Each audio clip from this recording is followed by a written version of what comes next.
Welcome to Naren academy. ವಿದ್ಯಾರ್ಥಿಗಳೇ, ತಮಗೆಲ್ಲ ಗೊತ್ತಿರುವ ಹಾಗೆ ವಿವಿಧ ಸ್ಪರ್ಧಾತ್ಮಕ ಪರೀಕ್ಷೆ, ಅದು ಕೇಂದ್ರದಿರ್ಬೋದು, ರಾಜ್ಯದಿರ್ಬೋದು,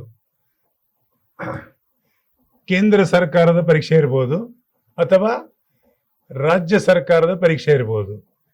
ಇಲ್ಲಿ ಕೊಟ್ಟಿದ್ದೇನೆ ಪಟ್ಟಿಯಲ್ಲಿ. ಈ ಎಲ್ಲ ಸ್ಪರ್ಧಾತ್ಮಕ ಪರೀಕ್ಷೆಗೆ ನಮ್ಮ Naren academy recorded video series ಒಂದು ಕೋರ್ಸ್ ಇದೆ, ಫೌಂಡೇಶನ್ ಕೋರ್ಸ್ ಅಂತೇಳಿ.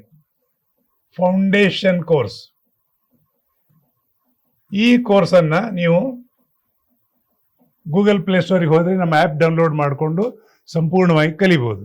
ಆದರೆ ಯಾರಿಗೆಲ್ಲ ಯೂಟ್ಯೂಬ್ ನೋಡಲಿಕ್ಕೆ ಸಾಧ್ಯತೆ ಇದೆ ಅವ್ರು ನೋಡಿಕೊಂಡು ಇದರಲ್ಲೂ ಕೂಡ ಕಲಿಬಹುದು. ಆ ನೆಲೆಯಲ್ಲಿ ನಾವು ಇವತ್ತು ಒಂದು ಪಾಠ ಮಾಡ್ತಾ ಇದ್ದೇನೆ. ಇಲ್ಲಿ ಹೆಸರು ಕೊಟ್ಟಿದ್ದೇನೆ, ಯಾವುದು? ಇಂಟರ್ನ್ಯಾಷನಲ್ ಆರ್ಗನೈಸೇಷನ್, ಅಂತರ್ ಸರ್ಕಾರಿ ಸಂಸ್ಥೆಗಳು ಅಂತೇಳಿ ಏನು ಹೆಡ್ಲೈನ್ ಕೊಟ್ಟಿದ್ದೇನೆ. ಇದ್ರ ಬಗ್ಗೆ ತುಂಬಾ ಪ್ರಶ್ನೆ ಬರ್ತದೆ. ಯಾಕೆ, ಯಾವುದೆಲ್ಲ ಪ್ರಶ್ನೆ ಬರ್ಬೋದು, ಹೇಗೆ ಅಂತ ನೋಡ್ತಾ ಹೋಗುವ. ನೋಡಿ, ವಿಶ್ವಸಂಸ್ಥೆ ಇದು ಯಾಕೆ ರಚನೆ ಆಯಿತು, ಏನು, ತುಂಬಾ ಕಥನ ಇದೆ.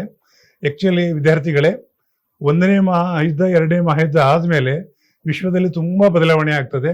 ಹಾಗೆ ಏನಾಗ್ತದೆ, ಮುಂದುವರಿದ ರಾಷ್ಟ್ರಗಳು ಸಾಕಷ್ಟು ನಷ್ಟಗಳನ್ನು ಅನುಭವಿಸಿದ್ರು. ಸಾಕಷ್ಟು ಮುಂದುವರಿದ ರಾಷ್ಟ್ರಗಳು ಅವರ ಚಿಂತನ ಭಾಗವಾಗಿ ನಾವು ಇನ್ನು ಮೇಲೆ ಹ್ಯುಮ್ಯಾನಿಟಿ, ಎಲ್ಲ ಜಗತ್ತಿನ ಮಾನವರು ಚಂದದಲ್ಲಿ ಬಾಳಬೇಕಾದ್ರೆ ಏನ್ ಮಾಡಬೇಕು, ಯಾರಿಗೆ ಏನು ಅಗತ್ಯ ಇದೆ, ಪರಸ್ಪರ ಸಹಕಾರದಿಂದ ಬಾಳುವಂತ ನಿರ್ಧಾರ ಕೈಕೊಂಡು ಅದರ ಒಂದು ಭಾಗವಾಗಿ ವಿಶ್ವಸಂಸ್ಥೆ ರಚನೆ ಆಗ್ತದೆ. ಅದರ ಬಗ್ಗೆ ತುಂಬಾ ಪ್ರಶ್ನೆ ಬರ್ತದೆ, ಅದು ತಿಳ್ಕೊಳ್ಬೇಕು. ಏನೆಲ್ಲ ಬರ್ಬೋದು ನಿಮಗೆ? ಸಾಧಾರಣ ಯಾವುದೇ ಸ್ಪರ್ಧಾತ್ಮಕ ಪರೀಕ್ಷೆಯಲ್ಲಿ ಬರುವಂತ ಪ್ರಬಂಧ ಏನಂದ್ರೆ, ವಿಶ್ವಸಂಸ್ಥೆ ಯಾವಾಗ ರಚನೆ ಆಯಿತು ಅಂತ ಪ್ರಶ್ನೆ ಬಂದ್ರೆ ಏನ್ ಹೇಳ್ತೀರಿ? ಸಿಂಪಲ್ ಆಗಿ ನೋಡಿ, 1945. ನೆನ್ಪಿಟ್ಕೊಳ್ಳಿ, ವಿಶ್ವಸಂಸ್ಥೆ ಯಾವಾಗ ರಚನೆ ಆಯಿತು ಅಂತ ಕೇಳಿದಾಗ ಸ್ಥಾಪನೆ ವರ್ಷ 45. ಪ್ರಧಾನ ಕಚೇರಿ ಎಲ್ಲಿದೆ ಅಂತ ನಿಮ್ಗೆ ಏನಾದ್ರು ಬಂದ್ರೆ, ಮಿಡ್ ಟೌನ್ ಮ್ಯಾನ್ಹ್ಯಾಟನ್ ಅಂತೇಳಿ, ನ್ಯೂಯಾರ್ಕ್. ಇದು ಎಲ್ಲಿದೆ? US, United state of America. ನೆನ್ಪಿಟ್ಕೊಳ್ಳಿ, ಇದು ಒಂದಾಯ್ತು.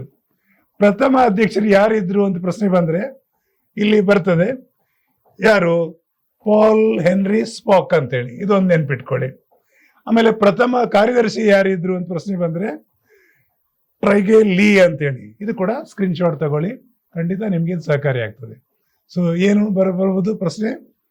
ವಿಶ್ವಸಂಸ್ಥೆ ಯಾವಾಗ ಸ್ಥಾಪನೆ ಆಯಿತು, ವರ್ಷ, ಪ್ರಥಮ ಅಧ್ಯಕ್ಷರು ಯಾರಿದ್ರು, ಆಮೇಲೆ ಕಾರ್ಯದರ್ಶಿ ಯಾರಿದ್ರು, ಅದರ ಪ್ರಧಾನ ಕಚೇರಿ, ಇಷ್ಟೇ.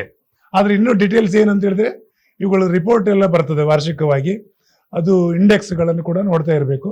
ಅದು ಮುಂದೆ ನಿಮಗೆ ಸಹಕಾರಿ ಆಗ್ತದೆ. ಈಗಿನ ಕಾರ್ಯದರ್ಶಿಗಳು ಯಾರಿದ್ದಾರೆ ಮತ್ತು ಅಧ್ಯಕ್ಷರು ಯಾರಿದ್ದಾರೆ?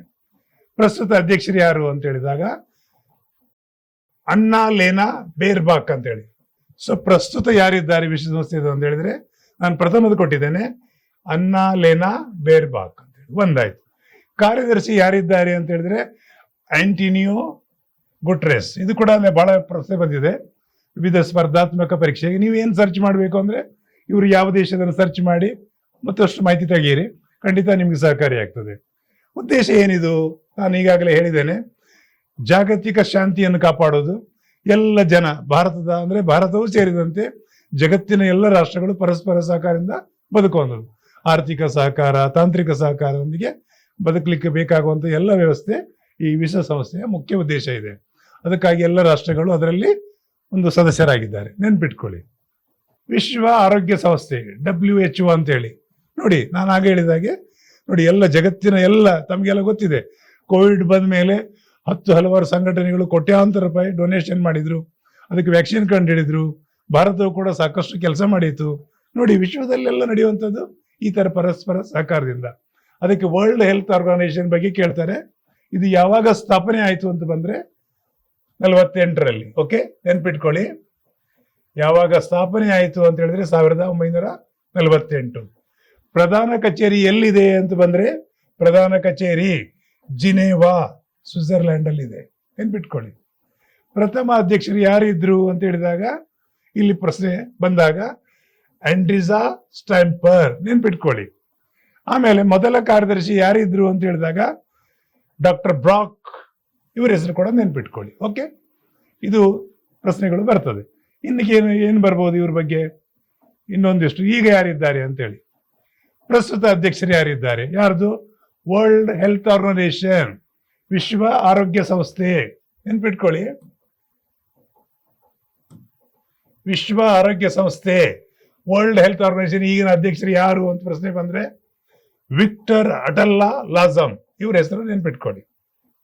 ಸೊ ಇದರ ಉದ್ದೇಶವು ಕೂಡ ಹಾಗೆ, ವಿಶ್ವದ ಎಲ್ಲ ರಾಷ್ಟ್ರಗಳು ಯಾವುದೇ ಆರೋಗ್ಯ ಸಮಸ್ಯೆ ಬಂದಾಗ, ಯಾವುದೇ ವ್ಯಾಕ್ಸಿನ್ ಮತ್ತೊಂದೆಲ್ಲ ಬಂದಾಗ ಅದನ್ನೆಲ್ಲ ಕಂಡುಹಿಡಿದು ವಿಶ್ವದ ಎಲ್ಲ ಜನತೆಗೂ ಅದು ಸಹಕಾರ ಆಗಬೇಕು ಪರಸ್ಪರ ಅನ್ನೋ ನಿಟ್ಟಿನಲ್ಲಿ ಈ ಕೆಲಸವನ್ನು ಮಾಡ್ತದೆ. ಸೊ ಮುಂದಿನ ಸಲ ಇನ್ನೊಂದು ವಿಷಯ ತಗೊಂಡು ಬರ್ತೇನೆ. Thank you very much.